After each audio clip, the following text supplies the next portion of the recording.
8 wola umthwakazi omuhle okhulumayo nguMike Hove, yimi umsakazi ophathayo uhlelo The Connection, uhlelo lethu labatsha oluqala ngo-8 bese lugqiba ngo-9 PM ngolwesibili.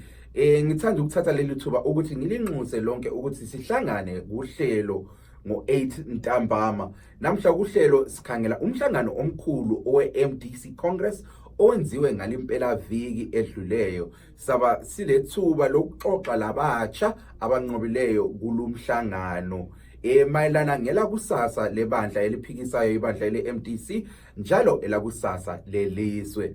Sibone njalo ukuthi ongusakhulayo odume emhlabeni jikelele njalo olilunga ledali lePhalamende oyizalwane sakwele Uganda umnumzana Bobi Wine laye ubekhona kulumhlangano echumayeza inkokheli yeAfrika ukuthi inikeze abantu abasakhulayo, abantu abatsha izikhundla zobukhokheli.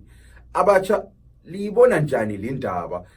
Njalo ngifisa ukuzwa kini ukuthi lithini ngenkuthazo kaBobi Wine. Nxa ufisa ukungena kuhlelo, thumeza umlayezelo ku WhatsApp kunombolo ezithi +1 202 465 0318. Lilakho njalo ukusithumezela umlayezelo khona ngapha kukhasi lethu ele Facebook ele VOA Ndebele. Hayi Zulu kaNdaba, asihlanganeni kuhlelo The Connection ngo-8 PM. Bye bye.